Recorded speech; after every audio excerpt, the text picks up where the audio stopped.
ഞാൻ ഈ അടുത്ത് കണ്ടേല് വെച്ച് എനിക്ക് കൂടുതൽ ഇഷ്ടപ്പെട്ട ഒരു കല്യാണമാണ് നമ്മുടെ കൊടകര വാസുപുരം പള്ളി ഹാളില് ഡിലൈറ്റ് ഔട്ട്ഡോർ കാറ്റേഴ്സ് നടത്തിയ ഒരു കിടിലൻ കല്യാണത്തിന്റെ വിശേഷം ഉണ്ടായി ഇന്ന് ഞാൻ കാണിച്ചു തരണേ. ഒരു കല്യാണത്തിനെ ഹൈലൈറ്റ് ചെയ്ത് അടിപൊളിയാക്കണത് അവിടുത്തെ ഫുഡും സർവീസും ആണ്. ഈ ഒരു ഫംഗ്ഷന് ഫുഡ് സർവ് ചെയ്തത് ഡിലൈറ്റ് ഔട്ട്ഡോർ കാറ്റേഴ്സ് ആണ്. ഇവരുടെ ഈ ഒരു ഫുഡ് കൗണ്ടറും ജ്യൂസ് കൗണ്ടറും സ്റ്റാർട്ടേഴ്സിന്റെ കൗണ്ടറും ഒക്കെ ഒരു പ്രീമിയം ലുക്കിലാണ് സെറ്റ് ചെയ്തേക്കണേ. കയറി ചെല്ലുമ്പോൾ തന്നെ വാട്ടർമെലൻ, പൈനാപ്പിൾ, ഗുവ അങ്ങനെ 3 ടൈപ്പിലുള്ള ഫ്രഷ് ജ്യൂസും ഡിഫറെന്റ് ടൈപ്പിലുള്ള ടീയും അവിടെ സെറ്റ് ചെയ്തിട്ടുണ്ടായിരുന്നു. പിന്നെ സ്റ്റാർട്ടേഴ്സിന്റെ സെക്ഷൻ നോക്കുകയാണെങ്കിൽ 2 ടൈപ്പിലുള്ള ചിക്കൻ ടിക്കും, മീറ്റ് ബോൾസും ഫ്രഞ്ച് ഫ്രൈസും ഉണ്ടായിരുന്നു. പിന്നെ പാനിപ്പൂരി, ബേൽപൂരി, പാവ് ബജി അങ്ങനെ നോർത്ത് ഇന്ത്യൻ സ്റ്റാർട്ടേഴ്സും അറേഞ്ച് ചെയ്തിട്ടുണ്ടായിരുന്നു. ഫുഡിന്റെ സെക്ഷൻ നോക്കുകയാണെങ്കിൽ ഫസ്റ്റ് കോഴ്സ് വരുന്നത് അപ്പം, റൊട്ടിയും ഡക്കുറുമിയാണ്. ആ റൊട്ടിയും ഡക്കുറുമിയും കൂട്ടി കഴിക്കാൻ അടിപൊളി ടേസ്റ്റ് ആയിരുന്നു.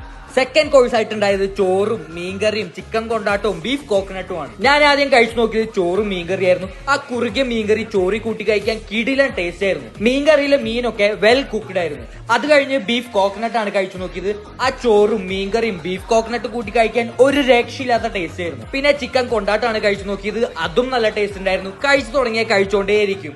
അത്രയും അടിപൊളി ടേസ്റ്റ് ആയിരുന്നു. പിന്നെ വെറൈറ്റി ആയിട്ടുണ്ടായിരുന്നു ഫിഷ് ഗ്രില്ലായിരുന്നു. പിന്നെ ഒരുപാട് വെറൈറ്റി ടൈപ്പിലുള്ള സാലഡും ഉണ്ടായിരുന്നു. പിന്നെ ഇവരുടെ ഫേസ് ഒക്കെ കണ്ടാൽ മനസ്സിലാവും അത്ര എൻജോയ് ചെയ്തിട്ടാണ് ഇവർ ഓരോ ഫുഡും കഴിക്കുന്നത്. ഇവരിവിടെ സെർവ് ചെയ്ത എല്ലാ ഫുഡും എനിക്ക് ഭയങ്കരമായിട്ട് ഇഷ്ടപ്പെട്ടു. ഒന്നിനും ഒരു കുറവ് പറയാനുണ്ടായില്ല. പിന്നെ ഡെസേർട്ട് സെക്ഷൻ വരാണെങ്കിൽ ഐസ്ക്രീമും ഫ്രൂട്ട് സാലഡും ബ്രൗണിയുള്ള ഒരു കിടിലൻ ഡെസേർട്ട് ആയിരുന്നു.